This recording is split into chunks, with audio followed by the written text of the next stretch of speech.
Hello students, this is Shweta Roy. This video is for chapter 3, part 3, History, Agrarian Structure under the British. In this video, we are going to discuss about the Indigo Rebellion. In this, we will discuss about what was Indigo,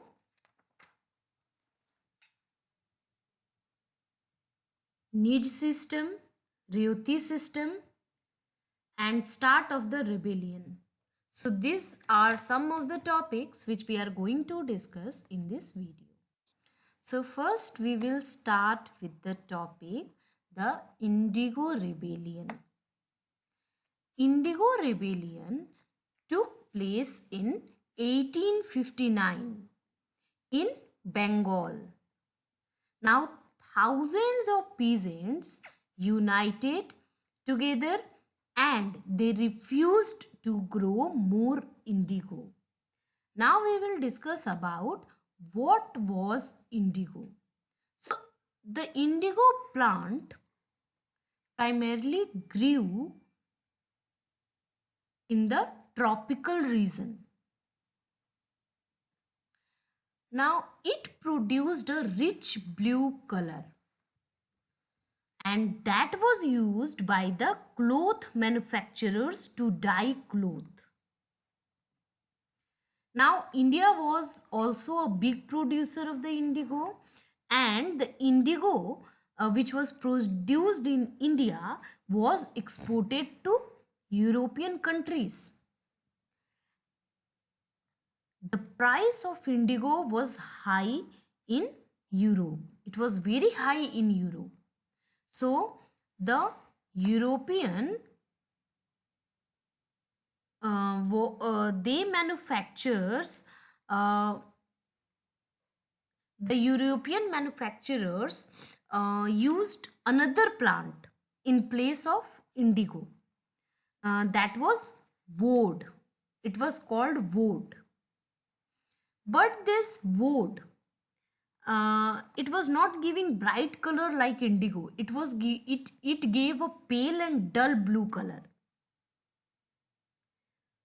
And the indigo was giving a rich bright color, and thus it was used by the cloth manufacturers.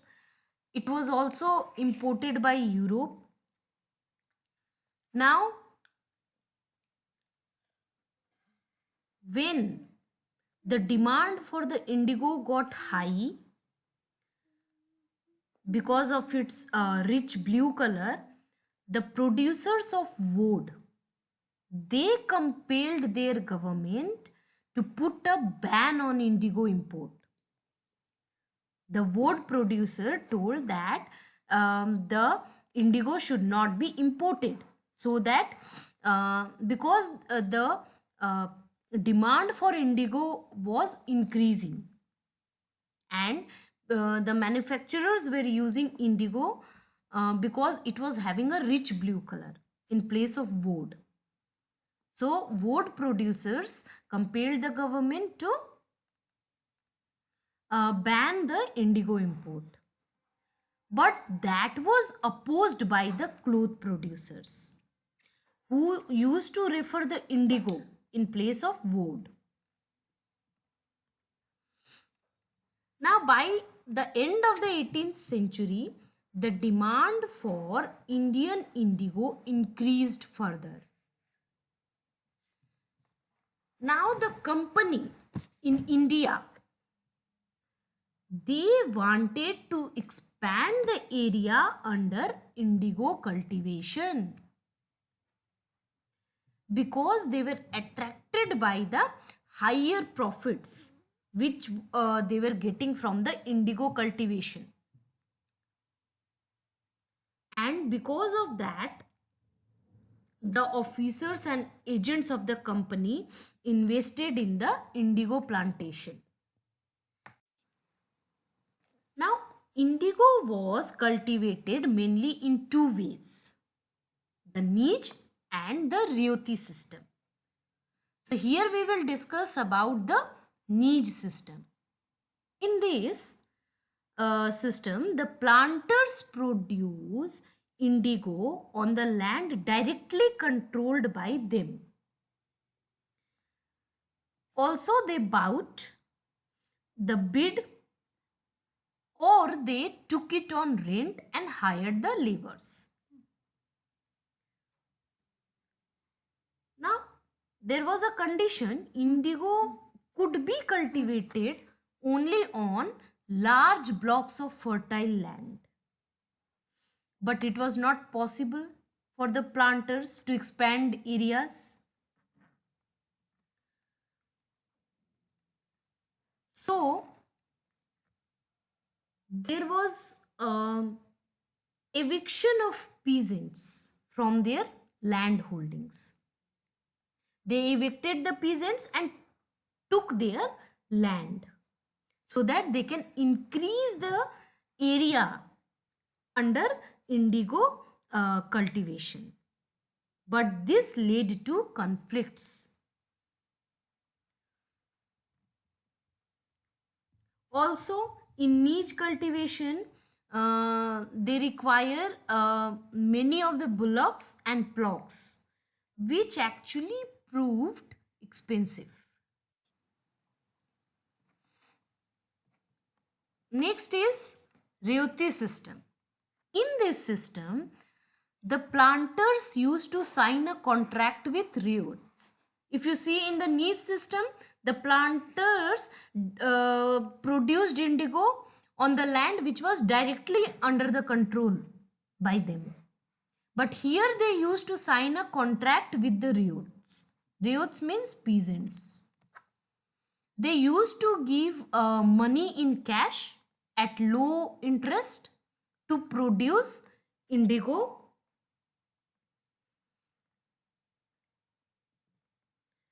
Now the Reuttes had to grow indigo in at least 25% of his total area of cultivation. Once they deliver the indigo crops to the planters, a new loan was given to the Reuttes for the next production. Now this cycle continued, ever increasing loans. Now the planters forced the Reuttes to cultivate more and more indigo, and this affected the fertility of soil because the deep roots of the indigo plant left the soil dry. So it affected the fertility of the soil. Now here we have start of rebellion. In 1859, the Reuttes in Bengal, they joined their hands together, they united together, and they refused to grow indigo anymore. And this rebellion started in the Govindpur village of Nadia district in leadership of Digambar Vishwas, which soon spread in the other districts of the Bengal. Now the Reuttes attacked the indigo factories with swords, spears, bows and arrows, and the peasants went on strike and also collected funds to fight court cases that had been filed against them by the planters. Now the jamindars were also unhappy with this because they felt they were not happy with the growing interference of planters in their village. So they also supported the Reuttes. Now headman of village who was forced to sign the contract by the planters, they also supported the Reuttes. The Reuttes, this movement, this indigo movement was also supported by the press, intelligentsia and missionaries of Bengal. So you see, this rebellion got a huge support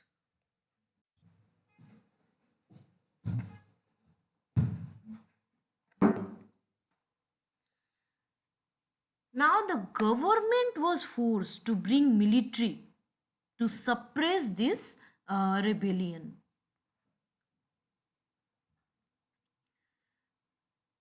Now, a notification issued in November 1860, and which stated, according to that notification, riots would not compel to grow indigo. Now, all disputes related to this matter would be settled by legal means. That means you cannot just take the military and go and suppress them. It should be done by legal means.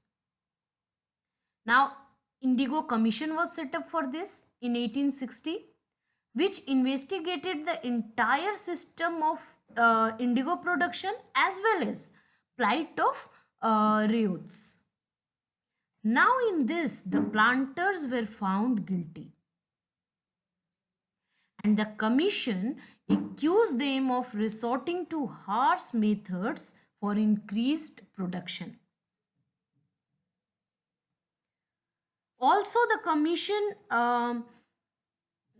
gave the riots the right to refuse any future indigo cultivation.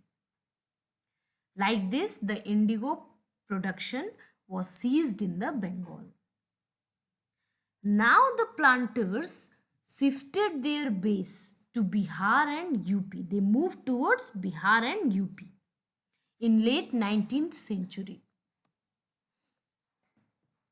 Now, in 1917, when Mahatma Gandhi returned to India from South Africa, he visited Champaran and visited on a plea of peasant from Bihar. Now, he was deeply moved by the condition of indigo cultivators.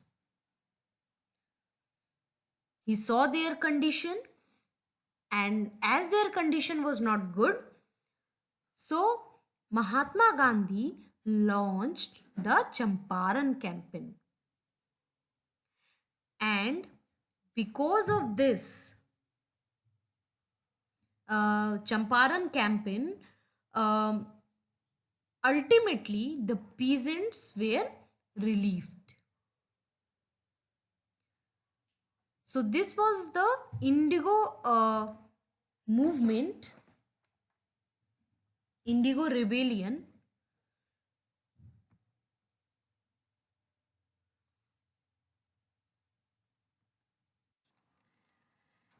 Here we have some of the important dates which you need to keep in mind. That is 1765, grant of Diwani of Bengal, Bihar and Odisha to the East India Company. 1772, the quennial settlement of land revenue. 1793, the permanent settlement of Bengal. 1822, the Mahalwari settlement of land revenue. 1859, Indigo Rebellion in Bengal. 1860, Indigo Commission was set up. Also, we have some of the important points, like the British increased their financial resources by maximizing the trade, buying raw materials from India at cheaper rates and selling manufactured products in England at higher price. During the governorship of Lord Clive in 1765, the Mughal Emperor Shah Alam II granted the Diwani of Bengal, Bihar and Odisha to the East India Company, which happened in 1765. In return, the company was to make an annual payment of 26 lakhs to him. The Diwani rights gave the company full authority over the financial resources of the territories under its control. The poor peasants were exploited and the agricultural production declined. The company introduced the Mahalwari system in 1822. The village or the Mahal is a group of villages, was made the unit for revenue settlement. Bengal and Eastern India witnessed several peasant revolts in 19th century. The Indigo Rebellion took place in Bengal in 1859. Indigo was cultivated mainly in two ways, the Niz and Rayoti.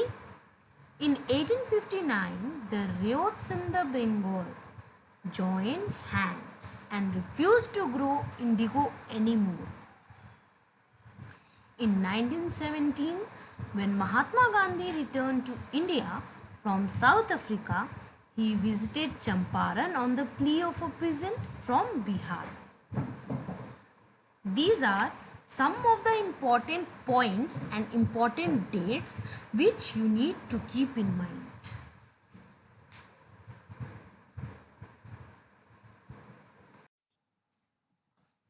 I hope you all understood all the topics taught in this video. Thank you.